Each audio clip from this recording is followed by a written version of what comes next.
Welcome to Chetana's world. ನಾವಿವತ್ತು ಈ ಬ್ರೋಕೊಲಿನ ಉಪಯೋಗಿಸ್ಕೊಂಡು ಒಂದು ಬ್ರೋಕೊಲಿ ಬೈಟ್ಸ್ ಮಾಡೋಣ. ಇದು ಈವ್ನಿಂಗ್ ಸ್ನಾಕ್ಸ್, ಟೀ ಕಾಫಿ ಜೊತೆಗೆಲ್ಲ ತುಂಬಾ ಚೆನ್ನಾಗಿರುತ್ತೆ. ಮತ್ತೆ ಇದ್ರ ಹೆಲ್ತ್ ಬೆನಿಫಿಟ್ಸ್ ನಾವು ತಿಳ್ಕೊಳ್ಳೋದಾದ್ರೆ ಇದು ಕೊಲೆಸ್ಟ್ರಾಲ್ ಇರೋರ್ಗಂತೂ ಸೂಪರ್ ಫುಡ್ ಅಂತಾನೆ ಹೇಳ್ಬಹುದು. ಇದು ಮತ್ತೆ ಬ್ಲಡ್ ಪ್ರೆಷರ್ ಕೂಡ ಇದು ತುಂಬಾ ಹೆಲ್ತ್ ಬೆನಿಫಿಟ್ಸ್ ಇದೆ. ಯಾಕಂದ್ರೆ ಇದು ಪೊಟ್ಯಾಷಿಯಂ ರಿಚ್ ಇದೆ, ಇದು ಮತ್ತೆ ಐರನ್ ರಿಚ್ ಇದೆ, ಕೂಡ ವೈಟಮಿನ್ ಸಿ ಕೂಡ ರಿಚ್ ಇದೆ. ಈ ಬ್ರೋಕೊಲಿ ಬೈಟ್ಸ್ ನ ಹೇಗ್ ಮಾಡೋದು, ಏನೇನೆಲ್ಲ ಇಂಗ್ರೀಡಿಯೆಂಟ್ಸ್ ಬೇಕಾಗುತ್ತೆ ನೋಡ್ಕೊಂಡ್ ಬರೋಣ ಬನ್ನಿ. ನೋಡಿ, ನೋಡ್ತಾ ಇದ್ರೇ ತಿನ್ಬೇಕನ್ನಿಸ್ತಾ ಇರೋ ಈ ಬ್ರೋಕೊಲಿ ಬೈಟು. ಮಾಡೋದು ಕೂಡ ತುಂಬಾ ಈಸಿ, ರುಚಿ ಅಂತೂ ತುಂಬ ಚೆನ್ನಾಗಿರುತ್ತೆ. ನೋಡಿ, ಎಳ್ಳು ಎಲ್ಲ ಉಪಯೋಗಿಸಿರೋದ್ರಿಂದ ತುಂಬ ಹೆಲ್ತಿಯಾಗಿ ಕೂಡ ಇರುತ್ತೆ. ಮಕ್ಕಳು ಸ್ಕೂಲಿಂದ ಬಂದಮೇಲೆಲ್ಲ ಅವ್ರಿಗೆ ಮಾಡಿಕೊಟ್ರೆ ತುಂಬ ಖುಷಿ ಪಡ್ತಾರೆ. ಸ್ವಲ್ಪ ರೋಸ್ಟ್ ಮಾಡೋದಕ್ಕೆ ಮಾತ್ರ ಟೈಮ್ ಕನ್ಸ್ಯೂಮಿಂಗ್, ಮಿಕ್ಕಿದ್ದೆಲ್ಲ ತುಂಬ ಈಸಿ ಪ್ರೋಸೆಸ್ಸು. ಮೊದಲು ಕಂಪೇರ್ ಮಾಡಿದ್ರೆ ಇವಾಗ ಬ್ರೋಕೊಲಿ ಎಲ್ಲ ಕಡೆ ಅವೈಲಬಲ್ ಇದೆ. ನೋಡಿ, ಇಷ್ಟು ಚೆನ್ನಾಗಿ ರೋಸ್ಟ್ ಆಗಿದೆ. ನಾನಿಲ್ಲಿ ಫ್ರೆಶ್ ಬ್ರೋಕೊಲಿ ತೊಗೊಂಡಿದ್ದೀನಿ. ಈ ಥರ ಗ್ರೀನಿಶ್ ಕಲರಲ್ಲಿದ್ದರೆ ಅದು ಫ್ರೆಶ್ ಬ್ರೋಕೊಲಿ. ಅದು ಯೆಲ್ಲೋಯಿಶ್ ಅಥವಾ ವೈಟ್ ಬಂತು ಅಂದರೆ ಅಷ್ಟೊಂದು ಫ್ರೆಶ್ ಇಲ್ಲ ಅಂತ ಅರ್ಥ ಮಾಡ್ಕೋಬೇಕು. ನೋಡಿ, ಇಲ್ಲಿ ಇದಕ್ಕೆ ನಾನು ಕಡಲೆ ಹಿಟ್ಟು ತೊಗೊಂಡಿದ್ದೀನಿ, 3/4 ಬೌಲಸ್ ತೊಗೊಂಡಿದ್ದೀನಿ. ಮತ್ತು ಬಿಳಿ ಎಳ್ಳನ್ನು ಫ್ರೈ ಮಾಡಿ ಇಟ್ಕೊಂಡಿದ್ದೀನಿ.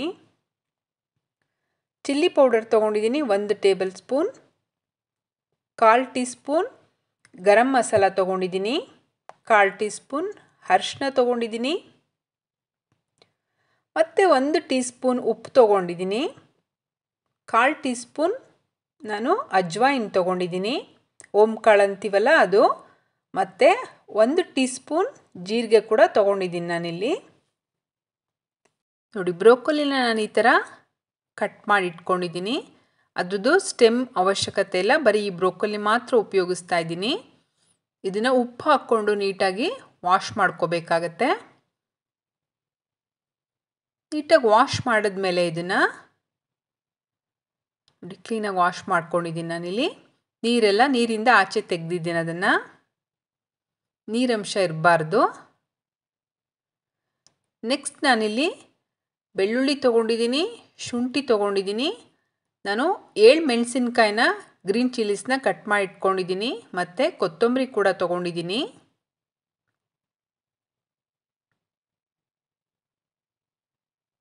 ನೆಕ್ಸ್ಟ್ ಇಲ್ಲಿ ನಾವು ಬ್ರೋಕೊಲಿ ಏನು ವಾಶ್ ಮಾಡಿ ಇಟ್ಕೊಂಡಿದ್ವಲ್ಲ ಅದಕ್ಕೆ ಈ ಎಲ್ಲ ಇಂಗ್ರೀಡಿಯೆಂಟ್ಸ್ನ ಹಾಕೋಣ. ನೋಡಿ, ಗ್ರೀನ್ ಚಿಲ್ಲೀಸ್ ಹಾಕ್ತಾ ಇದ್ದೀನಿ, ಮತ್ತು ಬೆಳ್ಳುಳ್ಳಿ ಹಾಕ್ಕೊತಾ ಇದ್ದೀನಿ, ಗಾರ್ಲಿಕ್, ಮತ್ತು ಜಿಂಜರ್ ಶುಂಠಿ ಕೂಡ ಹಾಕ್ಕೊತಾ ಇದ್ದೀನಿ, ಕೊತ್ತಂಬರಿ ಕೂಡ ಹಾಕ್ಕೊತಾ ಇದ್ದೀನಿ. ನೆಕ್ಸ್ಟು ಡ್ರೈ ಸ್ಪೈಸಸ್ ಏನು ಇಟ್ಕೊಂಡಿದ್ವಲ್ಲ ಅದನ್ನು ಕೂಡ ಆ್ಯಡ್ ಮಾಡೋಣ.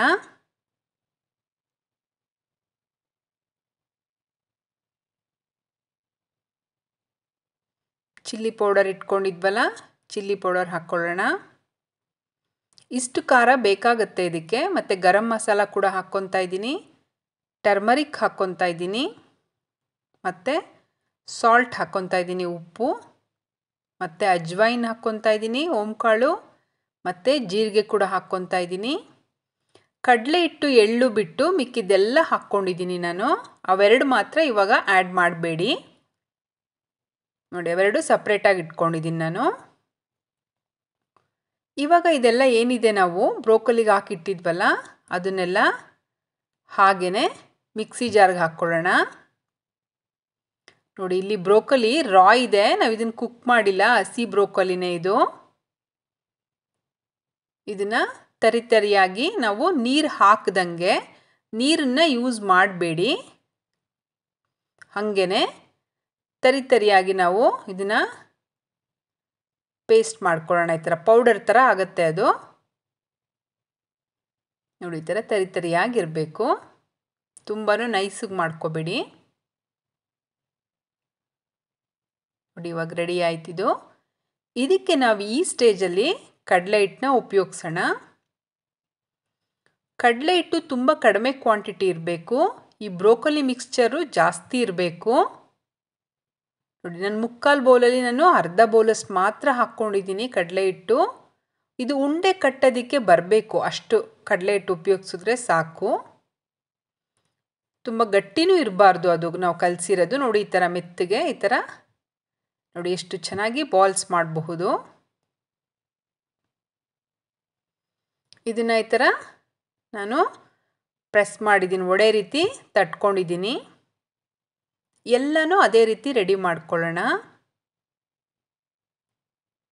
ನೋಡಿ ಎಲ್ಲನೂ ಅದೇ ರೀತಿ ಮಾಡಿ ಇಟ್ಕೊತಾ ಇದ್ದೀನಿ ನಾನು. ನೋಡಿ ಅಷ್ಟು ಬ್ರೋಕೊಲಿನಲ್ಲಿ ಇಷ್ಟು ನನಗೆ ರೆಡಿ ಆಯಿತು ಈ ಥರ.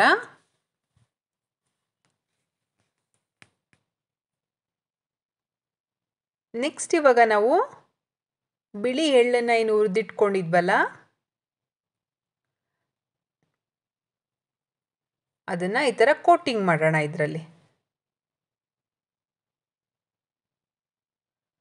ಎಲ್ಲನೂ ಇದೇ ರೀತಿ ಕೋಟಿಂಗ್ ಮಾಡಿ ಇಟ್ಕೊಂಡಿದ್ದೀನಿ ನಾನು. ನೋಡಿ ಇಷ್ಟು ಚೆನ್ನಾಗಿ ಕಾಣ್ತಾ ಇದೆ.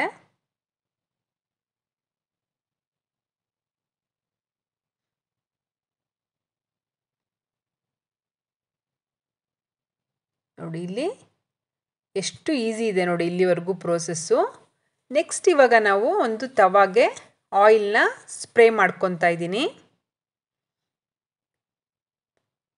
ಆಯಿಲ್ ಕೂಡ ಕಡಿಮೆ ಕನ್ಸ್ಯೂಮ್ ಮಾಡುತ್ತೆ ಇದು. ಡೀಪ್ ಫ್ರೈ ಮಾಡದೇ ಇರೋ ಕಾರಣ ಇದು ತುಂಬ ಹೆಲ್ತಿ. ನೋಡಿ ಒಂದೊಂದಾಗೆ ನಾವು ಅದೇನು ಮಾಡಿಟ್ಕೊಂಡಿದ್ವಲ್ಲ ಬೈಟ್ಸು, ಬ್ರೋಕೊಲಿ ಬೈಟ್ಸು, ಅದನ್ನು ಇಟ್ಕೊಳ್ಳೋಣ. ಇಲ್ಲಿ ಚೆನ್ನಾಗಿ ಕಾದಿದೆ ತವಾ, ಈ ಥರ ಚೆನ್ನಾಗಿ ಕಾದಿರಬೇಕು. ನೆಕ್ಸ್ಟ್ ನಾವು ಸಿಮ್ಮಲ್ಲಿ ಇಟ್ಬಿಡ್ಬೇಕು. ಇವಾಗ ಇದನ್ನ ಇಟ್ಟ ಮೇಲೆ ನಾವು ಸಿಮ್ಮಲ್ಲಿ ಇಟ್ಕೊಂಡು ಅಥವಾ ಮೀಡಿಯಮ್ ಫ್ಲೇಮಲ್ಲಿ ಇದನ್ನು ರೋಸ್ಟ್ ಮಾಡಬೇಕು. ರೋಸ್ಟ್ ಮಾಡೋದಕ್ಕೆ ಸ್ವಲ್ಪ ಟೈಮ್ ತೊಗೊಳುತ್ತೆ, ಯಾಕಂದರೆ ನಾವಿಲ್ಲಿ ಬ್ರೆಡ್ ಕ್ರಮ್ಸ್ ಆಗಲಿ ಮೈದಾ ಆಗಲಿ ಏನೂ ಉಪಯೋಗಿಸದೇ ಇರೋ ಕಾರಣ ಆ ಕ್ರಿಸ್ಪಿನೆಸ್ ಬರಬೇಕು ಅಂದರೆ ನಾವು ಮೀಡಿಯಮ್ ಫ್ಲೇಮಲ್ಲಿ ಇಟ್ಕೊಂಡು ಇದನ್ನು ರೋಸ್ಟ್ ಮಾಡಬೇಕು. ಏನಿಲ್ಲ ಅಂದರೆ ಒಂದು 15 to 20 ಮಿನಿಟ್ಸ್ ಫ್ರೈ ಮಾಡಬೇಕು. 15 ಮಿನಿಟ್ಸ್ ಸಾಕಾಗುತ್ತೆ. 15 ಮಿನಿಟ್ಸ್ ಫ್ರೈ ಮಾಡಬೇಕಾಗತ್ತೆ ಇದನ್ನು.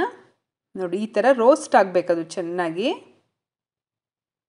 ಮೇಲ್ಗಡೆ ಕ್ರಿಸ್ಪಿ ಆಗಿರುತ್ತೆ, ಒಳಗಡೆ ತುಂಬ ಸಾಫ್ಟ್ ಆಗಿರುತ್ತೆ. ನಾವು ಸ್ಪೈಸಸ್ ಎಲ್ಲ ಚೆನ್ನಾಗಿ ಯೂಸ್ ಮಾಡಿರೋದ್ರಿಂದ ಒಳ್ಳೆ ರುಚಿಯಾಗಿರುತ್ತೆ ಇದು ಬ್ರೋಕೊಲಿ ಬೈಟ್ಸು. ಇದನ್ನು ನಾನು ಸಾಸ್ ಜೊತೆ ಸರ್ವ್ ಮಾಡ್ತಾ ಇದ್ದೀನಿ. ರುಚಿ ಅಂತೂ ಮಾಡ್ಕೊಂಡು ತಿಂದರೆ ಗೊತ್ತಾಗುತ್ತೆ ಅದರ ರುಚಿ ಎಷ್ಟು ರುಚಿಯಾಗಿ ಬರುತ್ತೆ ಇದು ಅಂತ. ನೋಡಿದ್ರಲ್ಲ ಮಾಡೋದು ಎಷ್ಟು ಈಸಿ ಇದೆ ಅಂತ. ಈ ರೆಸಿಪಿ ನಿಮಗೇನಾದರೂ ಇಷ್ಟ ಆಗಿದ್ದಲ್ಲಿ ನನ್ನ ಚಾನಲ್ನ ಪ್ಲೀಸ್ ಲೈಕ್ ಮಾಡಿ, ಶೇರ್ ಮಾಡಿ, ಸಬ್ಸ್ಕ್ರೈಬ್ ಮಾಡಿ. Thank you.